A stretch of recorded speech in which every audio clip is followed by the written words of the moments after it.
Good evening, everyone from London. I'm Christiane Amanpour, and I'm very pleased to be able to honor this year's incredible awardees with you. We are really grateful that you can join us in this virtual celebration, sign of the times, of course. And 2020 has been a challenging year, of course. The sheer number of major stories that journalists have covered is daunting, from the anti-corruption protest known as SARS in Nigeria to the racial reckoning in the United States and abroad, all against the backdrop of the global COVID-19 pandemic.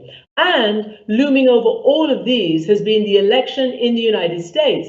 And let me just say that for journalists everywhere, and for the important matter of truth, this is indeed a significant inflection point, because no longer will dictators, authoritarians, and other bad actors around the world be enabled and empowered by a US president denigrating the free press while also bleating about fake news. No longer will a wholesale assault on truth and facts be led by an American president. As my colleague at the FT pointed out, this has been the most successful project of political lying in modern history, in modern democracy, with a massive consequence that may even outlive the man himself. And my colleague goes on to ask this very fundamental and important question: have journalists finally learned how to challenge political lies? It did take a while, if you remember in the past, for a few brave editors to drop the mic on the lies of Joe McCarthy. And we do need to ask ourselves whether we in the future will be brave enough to drop the mic, cut the cable, turn the lens away from even an American president who ignores the basic contract, the basic standards of evidence, while hogging our platforms. And since we're here, let us just take stock of and thank the Washington Post's long labor of fact-checking, calling out tens of thousands of false or misleading presidential claims over the last 4 years. Now, why do I say all this? Because it matters, especially to the people who we honor at this event. In the past 4 years, more than ever, journalists around the world have been routinely targeted online, and it's driving many to consider leaving the profession. Women journalists and journalists of color are often the first and the hardest hit in such moments of crisis. Now, supporting a news media that reflects a diversity of voices is a cornerstone of democracy, and it's at the heart of the IWMF's work. It provides support and opportunities to journalists around the world who risk it all to bring us the truth. And we're about to celebrate some of the women who embody this principle every single day. These extraordinary journalists are the recipients of the IWMF's Courage Award, the Gwen Eiffel Award, and our groundbreaking leadership honoree. So it's my great pleasure now to introduce the Executive Director of the International Women's Media Foundation, Elisa Munoz. In her 16 years at the IWMF, Elisa has been at the forefront of efforts to support women journalists all over the world. And in the last 5 years alone, more than 1,000 stories from 49 countries have been published by upwards of 800 women journalists and women-led reporting teams. And all of this made possible with the IWMF support. In 2020, the IWMF provided more than $2 million in direct, that's $2 million, in direct support to more than 2,000, precisely 2,143 journalists in more than 234 countries. A lot of statistics, but they matter, each and every one of those people. Whether it's creating programs supporting women-produced reporting, developing safety training for journalists, or providing emergency support to journalists in need, Elisa has been a champion for women in our business. Elisa. Thank you, Christiane. We're honored to have you with us today. As a Courage in Journalism Award winner, you know firsthand what it means to question authority and to put yourself in the line of fire, and we're so grateful for your support. I'd like to start by thanking some of our sponsors. Bank of America, our national presenting sponsor, has been supporting our work for 14 years. Their commitment to women journalists through our mission is directly connected to our ability to make our work possible. We'd also like to acknowledge the incredible support from Bloomberg, CBS News, CNN, Facebook, and the Walt Disney Company. And thank you to all of your supporters for helping us to support women and women identifying journalists all around the world. A sincere thanks also goes to the Washington Post and the Washington Post Live team for making this transmission possible, especially Catherine O'Hearn and Chris Karate. Thank you. To our incredible, dedicated staff and to our board of directors who are helping us to lead the urgent mission and the growth of this organization day in and day out, we are also thankful. 2020 has highlighted in so many challenging ways the absolute necessity to hear from journalists of all backgrounds, especially those like our awardees who are covering Russian-backed disinformation, repression in Egypt, the war in Syria, and the mistreatment of the Uyghur community in China.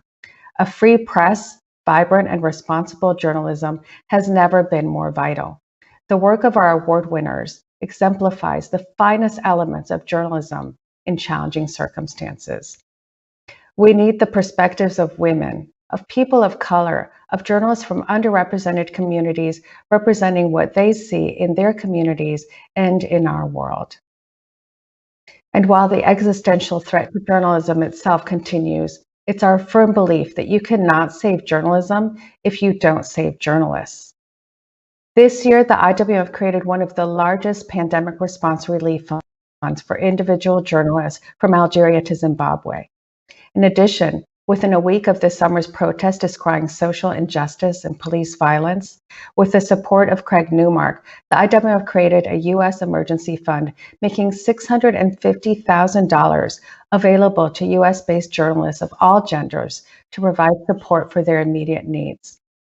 And through the Black Journalist Therapy Relief Fund, we're providing financial assistance to Black journalists who are unable to pay for the mental support they need during this time.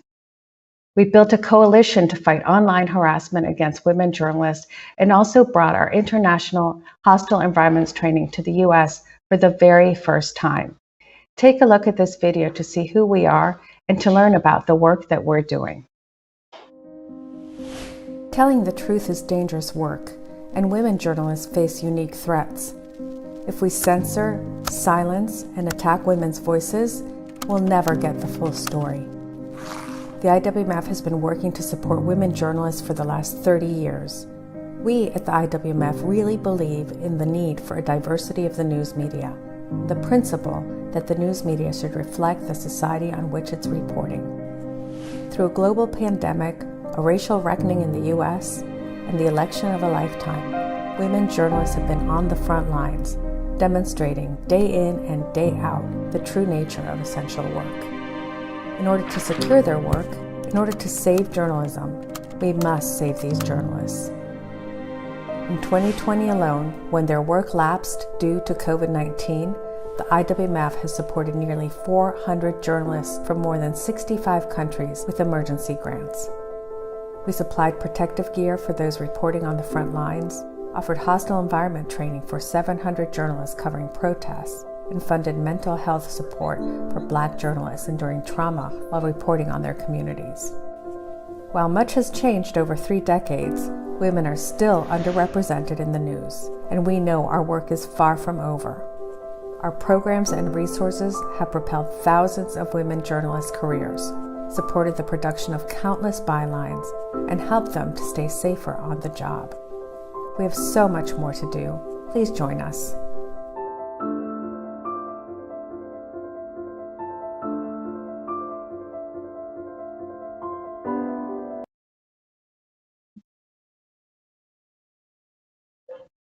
We cannot do this work without your financial support. Every dollar donated to the IWMF allows us to offer women journalists additional resources to stay safe, to stay in the industry, and to bring you the news you need to maintain a free society and to keep you and your loved ones safe. Please consider giving right now by texting IWMF to the number 91999 and following the instructions texted to you, or you may donate by visiting iwmf.org. And now Christiane will introduce you to our IWMF 2020 Courage in Journalism Award winners, our Gwen Eiffel awardee, and our leadership honoree. Thank you, Christiane. Thank you, Elisa. This is the best bit, of course, because you meet the people who really count and who make the IWMF what it is. So, first, We've all heard about Russian hackers attempting to influence voting in the United States.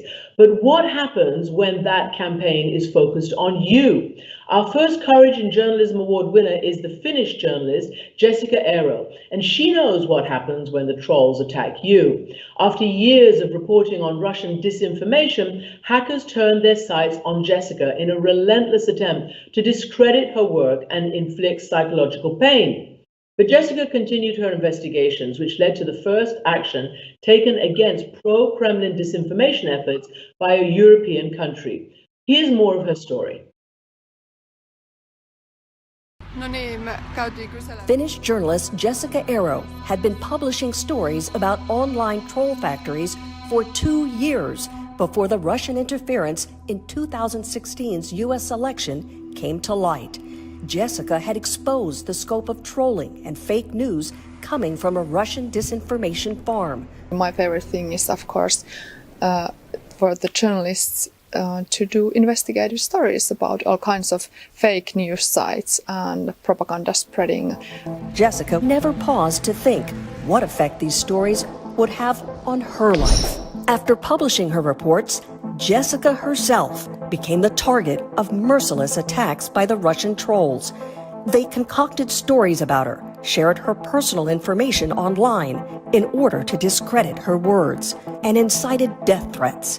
The attacks only spurred her to do more. So I was planning to make one story about trolls, but this seems to be so serious topic that I will do many stories about it. Jessica fought back, and her case resulted in the first conviction of digital harassers in Europe. But she continues to be harassed, and she is still fighting. The prevalence of online harassment against women journalists has increased greatly over the past several years, and it's one of the issues that brought Jessica to the front of our list for winning the Courage Award. The widespread praise for her work and resulting digital smear campaign caught the eye of the U.S. government, and in 2019, Jessica was given an award from the State Department. Within weeks, suddenly and without explanation, it was revoked. An investigation revealed the cause was fear that Jessica's social media posts, critical of President Trump, would embarrass the State Department. Later that year, Jessica was the star witness in a Senate hearing about Russian disinformation. And pro-Russian comments on an industrial. While her own fight is not over, Jessica fearlessly continues to advocate against digital violence. I want to express my gratitude for the honor of receiving the Iwmf Courage in Journalism Award. Journalism for me offers the tools to serve and inform the audiences who are entitled to free flow of information. Messengers of the truth have always been attacked. In order to stop them from spreading truth and facts which might be harmful to the powerful. But I will continue educating people about the Russian hostile influence operations as long as people want to hear me out. In addition, I would like to dedicate this award to the most courageous individuals who I know. The independent, critical Russian journalists who originally back in 2013 infiltrated and reported about the Russian troll factory in St. Petersburg. They, as well as other Russian independent journalists, are a true inspiration. Thank you. Congratulations, Jessica, and it's safe to say that the Iwmf will not be rescinding this award. Keep up the fight, it helps us all. And now to this year's Gwen Eiffel Award winner. 3 years ago, the Iwmf established the Gwen Eiffel Award in honor of the late Gwen Eiffel, of course, co-anchor of the PBS NewsHour. Gwen was a beacon for young journalists and for experienced colleagues. We watched as she broke barriers throughout her legendary career. And Gwen never forgot what it was like at the bottom. She remained a mentor and a role model for the rest of her life, and the Iwmf honors Gwen's legacy with this award and the Gwen Eiffel Mentorship Program, which addresses the lack of women of color in leadership positions across newsrooms in the United States. This year's Gwen Eiffel Award is Yamiche Alcindor. We honor Yamiche for her career of reporting excellence, starting at News Newsday, then USA Today, then the New York Times, and now as the White House correspondent for the PBS NewsHour. But beyond those very real accomplishments, we also honor Yamiche because she embodies the goals of mentorship and leadership that Gwen formed throughout her own career. We've all seen Yamiche's steely resolve and grace under pressure at the White House. Yamiche is incisive, her questioning and her insistence on getting the truth is a model for all reporters, of course. So, ladies and gentlemen, now, Yamiche Alcindor. Thank you so much. It's such an honor to be here with you, and it's such an honor to get this award.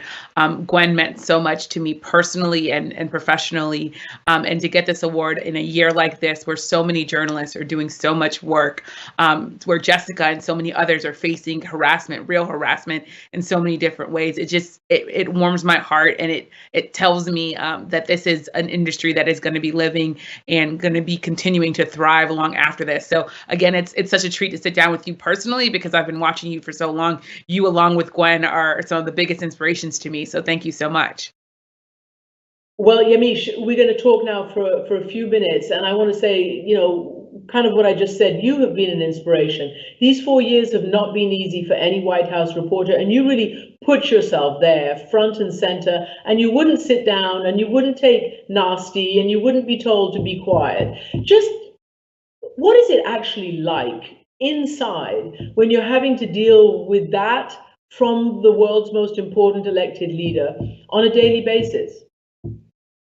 It can be a bit nerve-wracking. I think that this entire experience has really, in some ways, given me a foundation and reminded me why I became a journalist. I became a journalist thinking about civil rights reporters and the work that they had to do under strenuous circumstances, at times having to put their lives on the line in the 1960s, 1950s, reporting on things like the death of Emmett Till, a young boy who was murdered in 1955, and so many other lynchings that we saw across the country. So in some ways, while I think it was a little shaky at times to have the president of the United States call me nasty or yell at me, and to have all of his backers and his supporters come after me online, I also think it reminded me that I have this resolve in me that comes from watching people like you, Christian, but watching Gwen Eiffel, watching my own mother, who's a social worker, stand up to people and know what her purpose in life was. It reminded me that I come from a long line of women who have stood up for themselves. And there were so many times where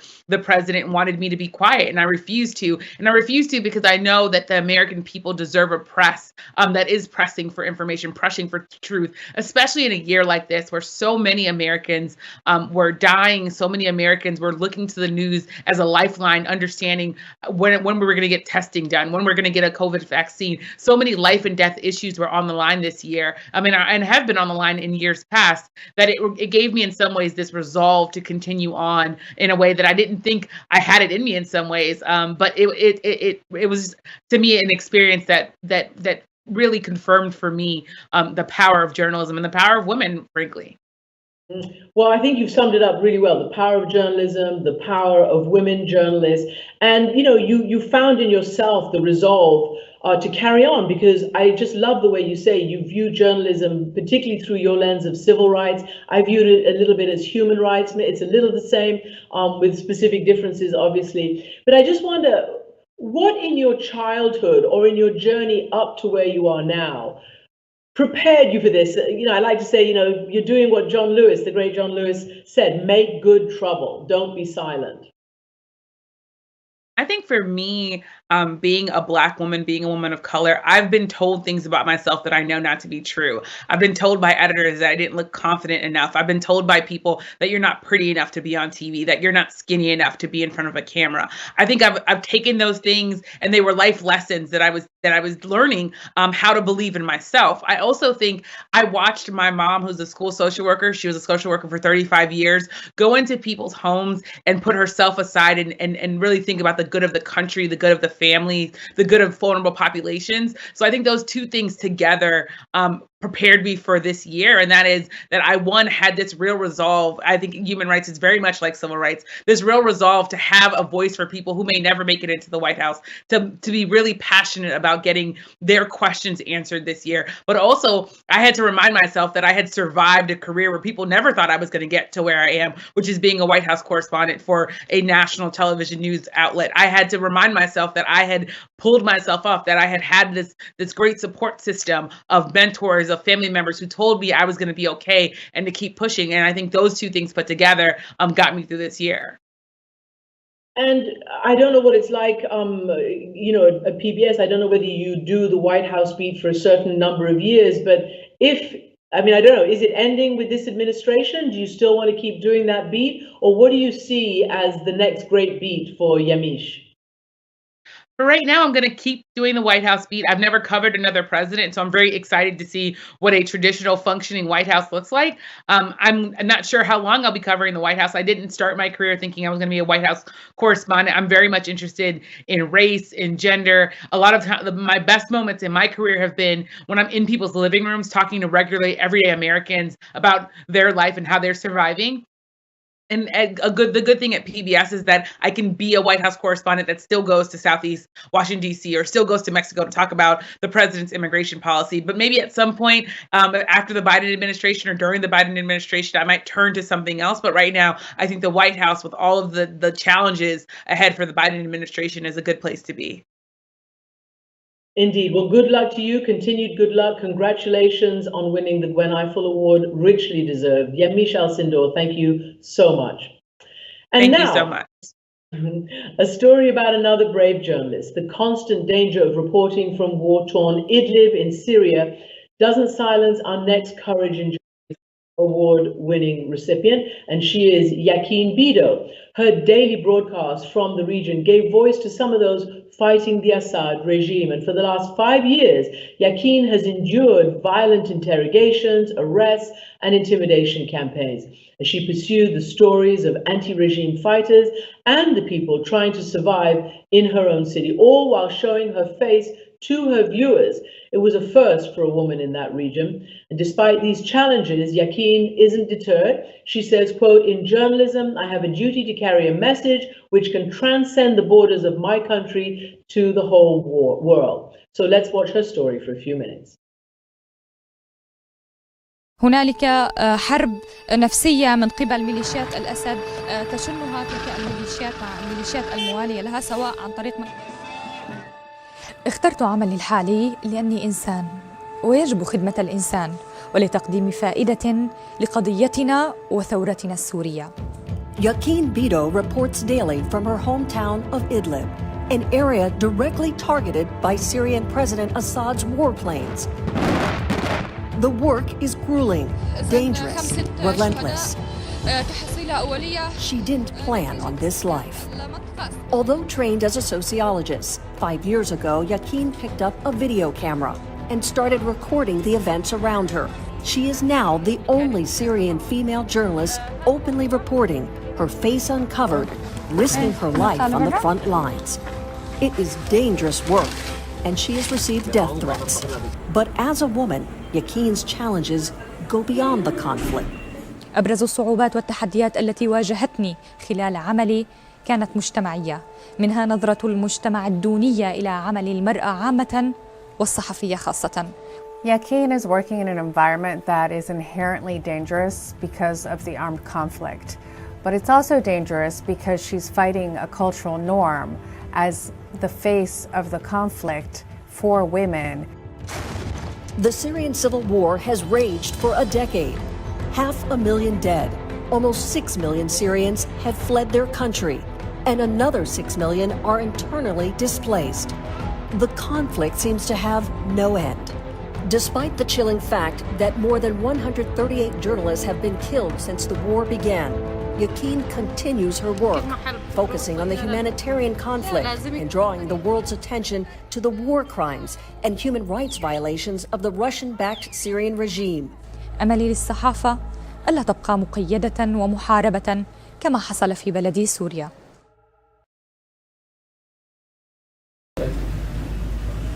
اسمي يقين بيدو من مدينة إدلب مواليد 1993. ببداية الثورة السورية شاركت مع عائلتي بالمظاهرات السلمية. مطلع عام 2012 اقتحم جيش نظام الأسد مدينة إدلب وأحرق منزل عائلتي فقط لأننا عائلة ثائرة بوجه الظلم. طبعا تتالت الانتهاكات ضدنا من اعتقال، من تهديد، وطالت أقربائي وباتوا بين مفقود وشهيد. وأيضا فقدت أخي الصغير في الحملة العسكرية الأخيرة على شمال غرب سوريا. عام 2015 بدأت بتغطية المأساة الإنسانية ووثقت مقتل المدنيين وشاركت قصص الأطفال والنساء، وهذا طبعا لم يكن بالأمر السهل، فقد واجهتني صعوبات عدة، منها الأمنية ومنها المجتمعية، وأيضا الاستهداف المباشر للأماكن التي نغطي بها. وبسبب قيامي أنا وزميلاتي وزملائي بهذا العمل بتنا هدفا مباشرا لنظام الأسد وروسيا. أواصل عملي في الصحافة لأن المرأة السورية يجب أن تضع بصمتها بالصحافة، كونها أثبتت جدارتها في شتى مجالات العمل، ولأنها غير قابلة لتقييد حريتها. يتعرض الصحفيون في سوريا للموت بأي لحظة، لهذا كان فوزي بهذه الجائزة هو تحد لإعلام نظام الأسد. فمن جهة أثبتنا أن إعلام الثورة البديل تمكن من الوصول للمحافل الدولية وأوصل صوت الشعب السوري عامة والأحرار خاصة، وأيضا هو دافع إيجابي لاستمرارية بعملي الذي لم يذهب هباء منثورا. أهدي هذه الجائزة لأحرار سوريا ولأمهات المعتقلين وللشهداء وللنازحين والمهجرين قسرا في الخيام، وأيضا لرموز الثورة الأوائل وللإعلاميين الذين ضحوا بأنفسهم ومهدوا الطريق حتى وصلنا ليومنا هذا والعمل بمهنية أكبر. Incredible bravery, Jakeem. I'm sure we all wish you Godspeed as you continue your dangerous and very important work. Now, it's an honor to present the IWMF's Leadership Honoree, a groundbreaking journalist and fierce advocate for truth, Susan Goldberg. Now, Susan is the first woman editor-in-chief of National Geographic since its founding in 1888, the first woman. Throughout her career, Susan's commitment to, in her own words, telling the story, telling it right, and telling it beautifully left an indelible mark. The transformational effect of Susan's editorship at National Geographic has underscored the importance of promoting an inspired woman at the helm, and therefore some of National Geographic's best work has come under Susan's leadership. The groundbreaking issues exploring the gender revolution, race, and women, a century of change, couldn't have come about without Susan's commitment to shine a light on uncomfortable truths, even about her own magazine. So let's hear more from the groundbreaking Susan Goldberg. As journalists, all of us know there are many ways to tell any given story. Since I work at National Geographic, let me tell you my story through visuals. This picture is a great example of the power of visual storytelling. Without a word, we understand the backstory here, both that I'm the first woman at the helm of National Geographic and that this institution, like so many institutions, is changing before our eyes. I like this image so much it hangs in my office. Sometimes I view it with a sense of wonder. I can hardly believe my good fortune. Sometimes it makes me a little depressed. How could it have taken 126 years to find a woman for the job? And sometimes it just makes me laugh, because as they say on Sesame Street, one of these things is not like the others. My story is simple and very lucky, as my career unfolded during massive changes in how we can tell stories and reach larger and more diverse audiences than ever, and at a time of growing opportunities for women. I was the intern they hired at the Seattle Post-Intelligencer before I graduated college. That's where I started my reporting career, and I got to cover some amazing things. A few years later, I went to Detroit and became the first woman the Detroit Free Press sent to cover the governor and legislature in 1984. I went to San Jose as a young editor and was the city editor when the Loma Prieta earthquake happened in 1989. The staff of the San Jose Mercury News won the Pulitzer Prize for our coverage. Then I went to USA Today, where I rose up through the ranks and met some interesting people along the way. 10 years later, I went back to San Jose as the first female managing editor, then the first female executive editor. Next, I became the first woman editor of The Plain Dealer in Cleveland, where we had all kinds of fun exposing the antics of corrupt county officials. I was the first female bureau chief of Bloomberg's Washington Bureau, where they obviously retouched photos. Then one day the phone rang. It was National Geographic. I became the editor-in-chief in 2014 and took on the additional role of editorial director the next year. I have loved all my jobs, but this one stands out for the range of work we can do about urgent issues around the globe, using every modern and traditional platform to reach hundreds of millions of people. We've been a finalist for the Pulitzer twice and have won 9 national magazine awards, all credit to my inspirational, multi-talented colleagues. So that's my story. But one of the things I'm proudest of is how we're working hard to tell stories that can change perceptions of other people's lives, especially when we do stories about groups that are underrepresented or marginalized, like women and people of color. You can see this clearly through our photography. National Geographic has gone from running photos like this, the first time a woman was the subject of a picture in the magazine in 1896, and this, where women were depicted mostly as exotic objects or smiley props, to photos taken by women, showing women in real life, grieving, angry, working, caring, succeeding, and ultimately as the warriors we know women to be. 40 years have passed since I was the intern they hired. It's been my privilege and responsibility to tell other people's stories. Being a journalist is the honor of my life.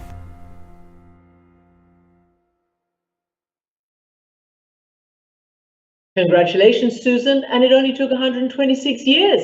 Thanks for joining us. Take it away. Journalists like Jessica Arrow exposing social media trolls in Russia, or like Jakeem Bido on Syria's front lines. I can't do what Gulchera Hoja does to reveal the plight of the Uyghurs, and no one has imprisoned me like Solafa Magdy for doing a journalist's job. All I do is make choices about what stories we tell and who should tell them, and I say yes to things that scare me. You know, I was scared when we did an issue about race at National Geographic, because I knew that to be credible, we needed to level with readers about the magazine's racist past. But we did that, and forthrightly owning that history was not just the right thing to do, it was the only way to move forward. And when we did an issue about evolving views on gender, I was scared to put a transgender girl on the cover. But we did. Some people canceled their subscriptions, yet to this day, countless others have told me that decision made a positive difference in their lives. And every day, I know it's imperative to keep pushing for our storytellers and expert sources to be as diverse as the world we cover. We are not there yet, but upending that dynamic at every news organization is as important as anything we do. If we want authentic stories, we need the perspectives of diverse journalists to tell them. We also need to keep shining our light both on women who can inspire us and never to forget the difficult, constrained lives of women and girls whose inequality can become invisibility until they can hardly be seen or heard at all. Changing that through our staffing and coverage is how we as journalists can help create a more equitable world. This I know. I also know that real change comes not just through big acts, but from 1,000 smaller choices we make every day. And that's what I'll leave you with. It's a study in progress. It comes from doing the work, taking the risk, breaking the ground, passing the torch, and saying yes. Thank you so much for this great honor. Congratulations, Susan. Obviously, your long list of firsts are hugely inspirational and will pave the way for so many others. But I'm really struck also by what the brave work you did of looking introspectively at your organization and fessing up and owning failures of the past. It's really inspirational, that. Thank you. And now, on our next Courage in Journalism Award winner, she knows all too well the acute pain that comes with telling the truth. She is Gulchera Hoja, and she began her reporting career in Xinjiang, China. It's believed that the Chinese government has detained up to 1 million Uyghurs in this region. And so, as a Uyghur Muslim woman, it became difficult for Gulchera to continue to report the Communist Party line. When her only option to continue reporting in her native language was to join Radio Free Asia, she took the opportunity, but her employment in the United States resulted in China banning any chance of returning to her homeland. She just cannot get back there right now. And 24 of her extended family members are now detained in the camps there. And yet Gulchera knows that the only avenue to freedom is to tell their stories every day. Here's a little bit of her story. What kind of courage does it take to speak publicly against your repressive government, to talk about the egregious human rights abuses, about systematic discrimination, about press freedom, all while the authorities attack you by arresting, detaining, and even incarcerating your family? Gulchera Hoja knows the courage it takes. Gulchera had a successful career working for Xinjiang TV in China, until on a trip to Europe she heard newscasters from Radio Free Asia speaking the truth about the plight of her people, the Uyghurs. 11 million Uyghurs, a Muslim Turkic people, live in the northwestern Chinese region of Xinjiang. Chinese central government policies have curtailed the free expression of their religion. The government has imprisoned up to 1 million Uyghurs in so-called re-education camps. The pull of free speech led Gulchera to leave her home and family and ultimately find strength through her loss. I feel I lost everything. You know, when you have that feeling, you become fearless. Today, she is a witness and chronicler of the horrors facing the Uyghur people, and her family has suffered for her freedom. My parents, my brother, and the 20 other my close relatives, cousins, aunts, all rounded up in one night. The kind of courage that Gulchera displays is unique because she's fearing for those who she loves while she's speaking out not only for them, but for her entire community. Gulchera continues to speak up for those who cannot. That's why I just doing my part to be voice of those voiceless people, the Uyghurs. This is my duty.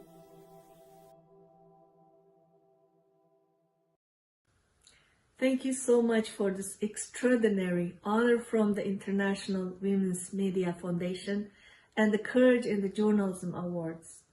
I am incredibly grateful that my work has been recognized. I followed my passion of becoming a true journalist, and it led me to the United States, to RFA, and to my freedom. But I paid a dear price for my work. My family members have been arrested and detained, held without charges. My parents are taken hostage by the Chinese government, causing a painful separation in order to obtain my silence. Many still remain in the very camps and the detention centers that I and my colleagues first helped to expose in our investigations. It has been more than 3 years that we, as Uyghur journalists at RFA, have been receiving no other news than the horrific description of the life of Uyghurs, full of pain, suffering, and deaths, from the invisible war zone, my homeland, where the 21st century surveillance state is secretly managing the concentration camps, prisons, and slave labor on an industrial scale. The meaning of this prize from Iwmf is enormous. It recognizes the actions of those of us who are reporting on rampant injustice, political repressions, and the erosion of human dignity. I want to cry out to my faithful listeners in that far distant land, telling them, never lose your hope. The world hears you. Thank you. It really is incredible, Gulchera reporting there, speaking out on behalf of her community and her family. But what a heavy price she's paying for telling the story of what are, in fact, the most serious violations of international humanitarian law. Our final Courage in Journalism Award winner is Solafa Magdy. She's covered politics, social unrest, human rights, and sexual harassment in Egyptian society. Her stories have run across a variety of global media platforms, but on November 26, 2019, police in plain clothes arrested Solafa and two others. A day later, state security prosecutors formally detained Solafa on charges of fake news and allegations of inciting terrorism. Solafa and the others have been kept in prison for just over a year, with additional charges piling up on a monthly basis, and that's more than a year since she and her husband were separated from their 7-year-old son. With no contact with the outside world since May of this year, Solafa and her husband are barely enduring, and now they face an increased risk of contracting COVID-19. Here's more of Solafa's story.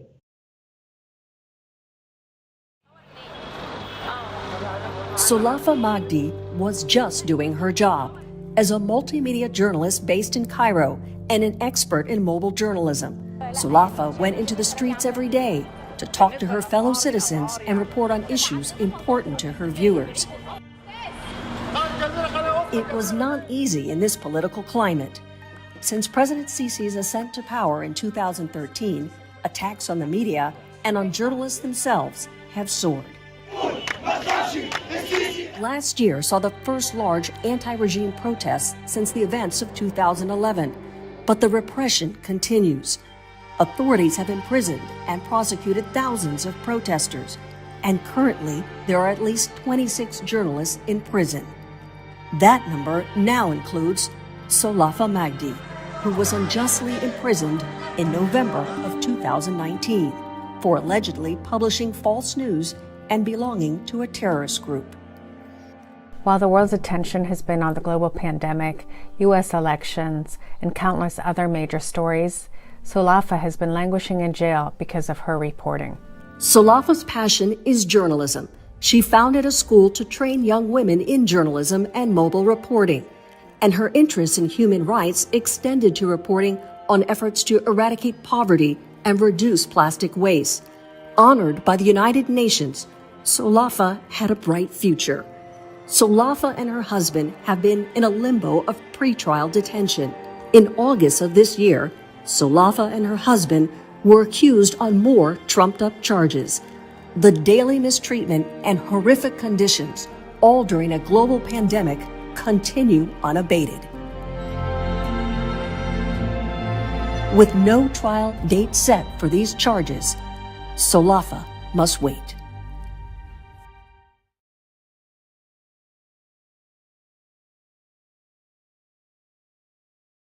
And it really is harsh for those in Egypt, journalists and human rights defenders. On our show tonight, we reported on 3 more who've been rounded up in Egypt on trumped-up charges. It's really important. Egypt is a strong ally of the United States, and it's really important that we keep our light shining on that area right now. And since Solafa cannot be with us, her family has sent us some remarks for me to share with you. So here they are. She says, or they say, frankly, we had a strong feeling that Solafa would receive this award because we've always believed in her talent and her hard work. We believed in her chances to receive the Courage in Journalism Award because to us, she deserves all the awards in the world for her dedication and her professionalism.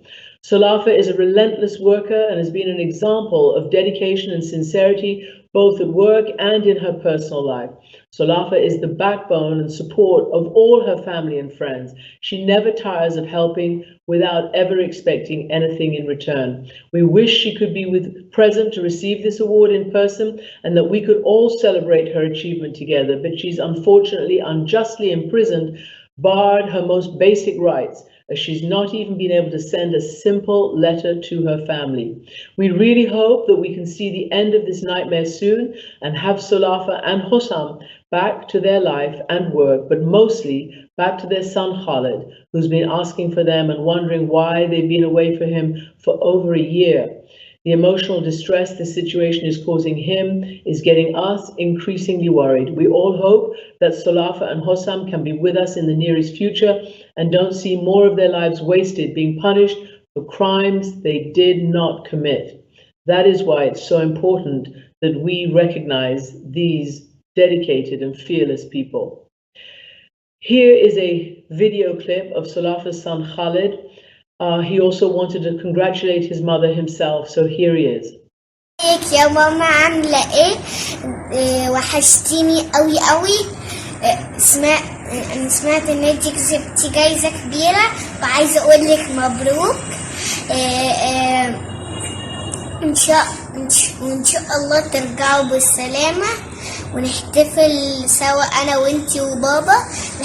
بحبك يا ماما وأنتي وبابا.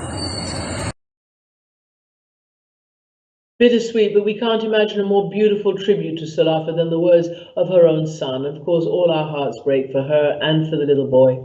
The IWMF will continue to follow Solafa's situation closely and advocate, of course, for her release. It is journalists like Solafa, Jessica, Gulchera, and Jakeem who are shining a light for all of us to follow.